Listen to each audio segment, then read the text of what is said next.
Hi, I hope you're all doing well. I don't know about you, but I've been a little afraid of tornadoes since I was a kid. Although a little is probably putting it mildly. Every time I see a huge funnel cloud on the news tearing through a town or a farm and destroying in a few seconds what people spent years building, it makes me feel really uneasy. As you can already see, I started with the tractor.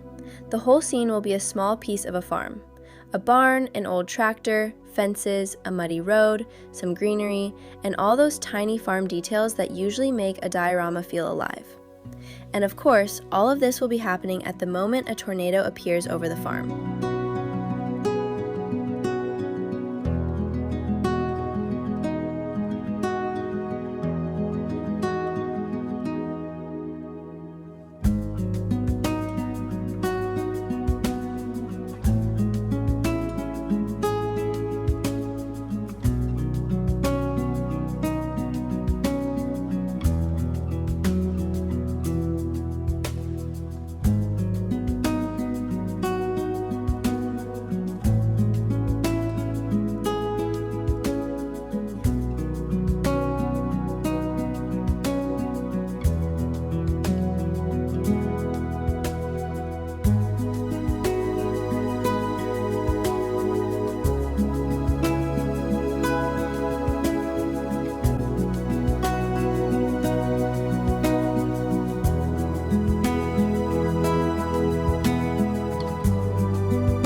I've been interested in UV printing on different surfaces for a long time because it helps speed up the work and gives a clean result without spending hours on hand painting. There are still only a few printers like this for home use, and I decided to go with the one from eufyMake. Basically, it's almost ready to work right out of the box. You just need to load 6 ink cartridges and go through the initial setup. The kit also includes a cartridge for automatic cleaning. The printer keeps track of when it needs a little maintenance, and you can start the cleaning process right from the app.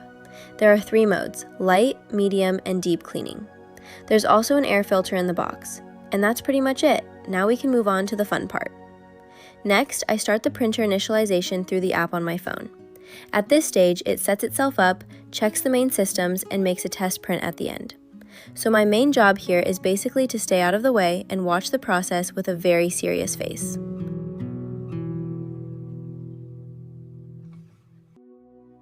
The test print went well, so now I can try making my first proper print.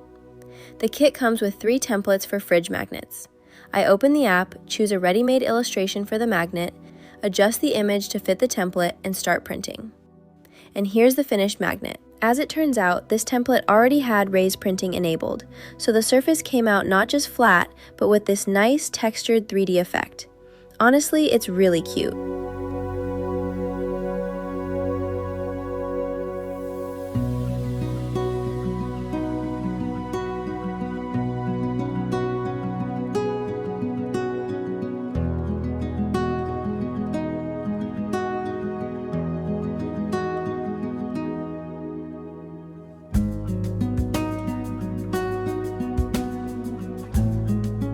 The ground is ready, and while it's drying, I'll work on the barn walls.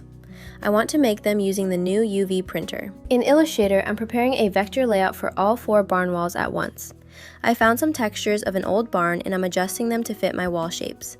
I also found a separate texture of wooden planks that I want to place on top. I decided to make the roof by hand because I want it to have a more natural texture. This time I'll be using the desktop version of the eufyMake Studio app because the wall shapes were already CNC cut for me from polystyrene using my outline. I literally need to take a photo of the working area inside the printer. This way, the software understands exactly where the blanks are placed and helps align the image with the parts before printing.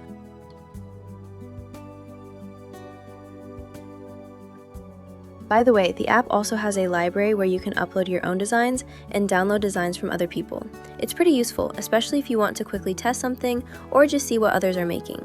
I'm using the relief texture feature here. It should add a bit more depth to the walls and make the surface feel more realistic. At this point, everything is basically ready, so I send the image to the printer and start the print. About 10 minutes later, the image is already printed right onto the wall pieces. And well, you can see the result for yourself. It turned out really great. Honestly, I'm liking UV printing more and more. If you're making something in series, this kind of tool feels incredibly useful. For example, if you need to produce several matching parts quickly, print textures, make small souvenirs, or even create your own fridge magnets. There are actually way more uses for it than I expected. Anyway, I'm moving on to the assembly now. As I go, I'll show the process and comment on any tricky or interesting parts along the way.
Let me show you in a bit more detail how I make trees for my dioramas. I first prepare the tree trunk in a 3D editor and then print it on a 3D printer. But I only model the trunk and the main large branches because making every tiny branch in 3D would be a very specific kind of torture. For the smaller branches, I use pieces of Taloxys. It's a plant, basically a weed, that model makers really like because it already looks like a miniature tree on its own. You just need to choose the right little pieces and glue them in place. I attach these branches with UV glue because it sets quickly but still gives me enough time to position everything properly. After that, I paint the whole structure to match the color of the trunk, so the 3D printed part and the natural branches look like one single piece. And then comes the most satisfying part. I spray on some aerosol glue and sprinkle the tree with tiny leaves. This is a ready-made loose material that you can buy in almost any model making store. In the end, it's a pretty quick and convenient way to make a tree. The trunk is fully under my control, the shape is exactly what I need, and the tiny branches and leaves add that natural look that's really hard to model completely by hand.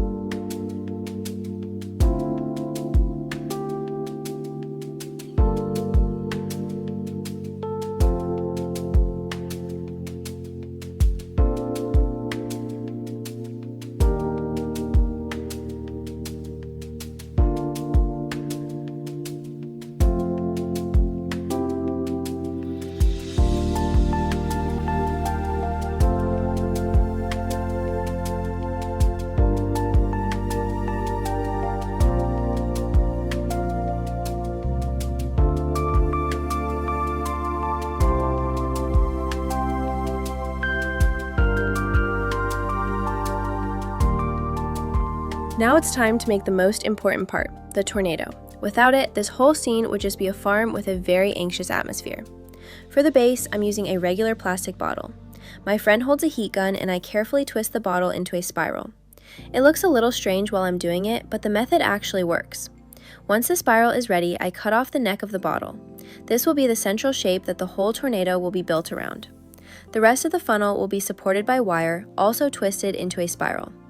I place it over the plastic base to strengthen the shape and give the future vortex the right direction. Then I wrap everything in a thin layer of synthetic batting. It's not just for volume, it helps the surface look more like clouds, dust, and spinning air. After that, I soak the batting with a mixture of water and PVA glue. This makes it easier to shape so I can form directional swirls, folds, and that twisted tornado silhouette.